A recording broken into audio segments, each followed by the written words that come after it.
Estuvimos hablando sobre la Revolución de Mayo, los desafíos, la cuestión de la gobernabilidad, las líneas políticas que surgen. Y realmente se notaba que venían trabajando sobre esos temas porque las señales de asentimiento y demás daban cuenta de eso. La cuestión gestual es importante, por lo menos para ver, están siguiendo la charla. Es que es un desafío porque había chicos desde sexto grado hasta prácticamente el último año de secundaria, entonces Claro. era muy amplio el arco, pero sin embargo, bueno, realmente con buena voluntad y con un tema que es conocido y no sé, es un tema propio nuestro, me parece que fue muy fructífero. Bueno, en tu caso, doctor en historia, docente de la UBA. Yo soy profesor titular de la UBA y tengo 3 cátedras, soy investigador en el CONICET y bueno, básicamente Y hice se, otras cosas. y se viene la Revolución de Mayo, una vez más. Y uno dice revisionismo, ¿no? Y para algunos históricamente ha sido una mala palabra y otros quieren revisar hasta Adán y Eva, por ponerlo en un concepto general. Pero cuando se habla de revisionismo en cercanías de esta fecha, se apunta a un hecho en particular, a la semana de mayo, se avanza un poquito más sobre otras cuestiones. Contanos. Mira, el revisionismo es un concepto que existe en todas las historiografías y en todas las sociedades. De hecho, la historia vive revisándose porque siempre aparecen cosas nuevas o nuevos puntos de vista. Eh, Aquí lo que se conoce como revisionismo yo lo situaría puntualmente en la década de 1930 más o menos, y es una mirada antagónica respecto de lo que fue la historiografía liberal de Mitre fundamentalmente, o de Vicente Fidel López. Y pretendió instalar una visión más federal, una visión más popular de la historia argentina, y de alguna manera aquellos que aparecían en el panteón de los héroes fueron desplazados en muchos casos y fueron reemplazados o postuladas su reemplazo por otros. En el caso de la Revolución de Mayo yo creo que hay distintas miradas. El revisionismo no es homogéneo. Es decir, hay autores que vienen en el revisionismo de izquierda y que privilegian, por ejemplo, la figura de Mariano Moreno, alguien que tiene muchas similitudes ese revisionismo de izquierda. Por ahí lo vemos con Galasso, que es un revisionismo que valora a Moreno porque Moreno en su plan de operaciones legitima la lucha armada como una forma de tomar el poder. Ujú. El liberalismo tradicional lo valora por otras cosas, básicamente por sus medidas que apuntan a la libertad de comercio o también por el hecho de la vinculación con Gran Bretaña. En el caso del otro revisionismo, digamos que de alguna manera me puedo sentir más próximo, se valora más la imagen de Cornelio Saavedra. Saavedra, que es un líder popular, que ha sido designado jefe de las milicias por sus padres, es decir, por quienes formaban parte de las milicias, y quien trató de llevar adelante a través de la Junta Grande un proceso de integración en clave federal y pacífica de todo el territorio del Río de la Plata. Lamentablemente no tuvo éxito y la consecuencia de esto fueron guerras civiles que nos arrasaron durante mucho tiempo.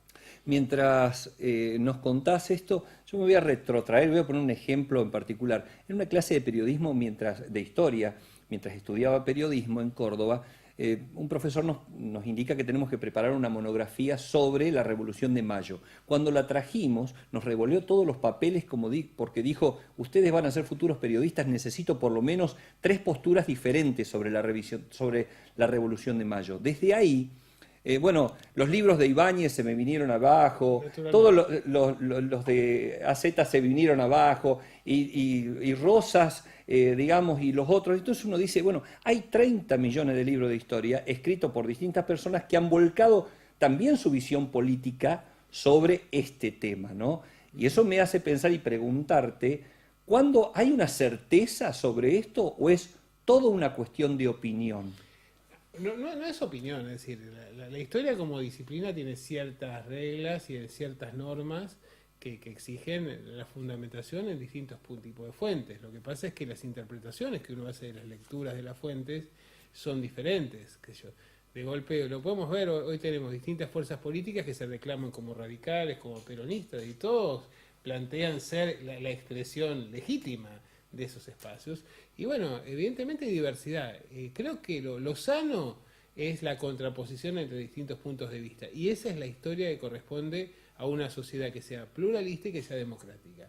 Después están las líneas de pensamiento único, pero son líneas fundamentalistas. Creo que el día en que tengamos certezas, lamentablemente vamos a caer en un pensamiento único, porque va a ser la mirada oficial sobre la historia.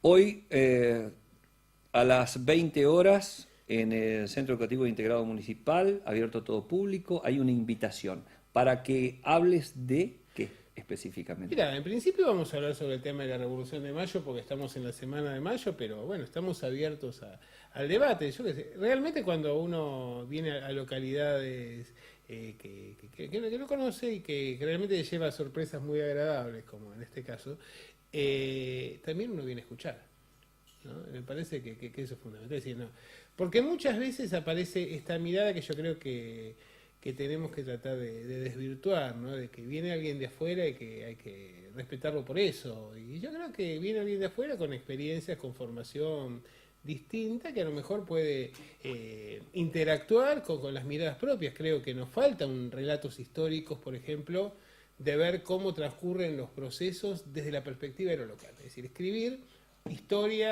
historia argentina desde Villa Huidobro, ¿no? Porque es el lugar en el mundo que tienen las personas. Nosotros generalmente estamos acostumbrados a ver los procesos históricos desde Buenos Aires y en Buenos Aires desde los países centrales.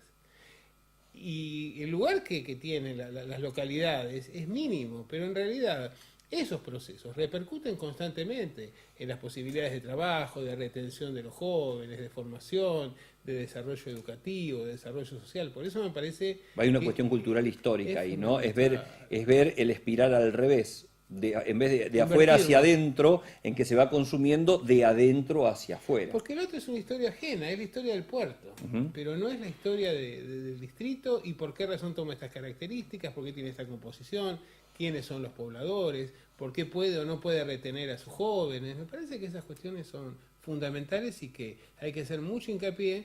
A veces se va en contra del gran negocio de las editoriales, que es agarrar y tener públicos masivos con escasa oferta, pero me parece que tenemos que avanzar en ese sentido.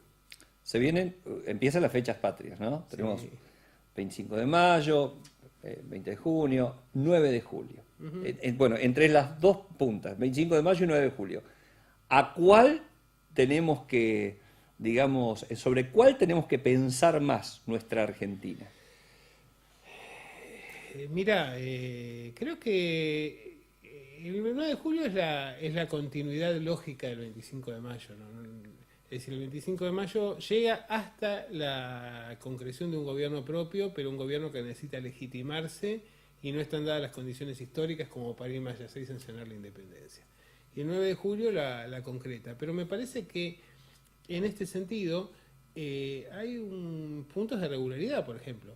La cuestión de la sensibilidad de la política interna respecto a lo que estaba pasando en el exterior. Entonces, la condición de posibilidad para sancionar la independencia en 1816 y no en 1810 estaba en que ya Napoleón había desaparecido del escenario europeo, ya Inglaterra no era aliada de España, es decir, hay una serie de elementos que nos permiten ver que la historia es historia contemporánea siempre. No podemos ver nuestra historia al margen de los procesos mundiales. Y una cosa que creo que nos ha faltado en la Argentina históricamente es pensar hacia futuro, es debatir con más tolerancia y en perspectiva de futuro, porque en realidad estamos siempre discutiendo sobre cosas que pasaron hace 30, 40, 70 años y parece que vamos a encontrar la verdad. El mundo de 1930, de 1945, de 1973 no existe.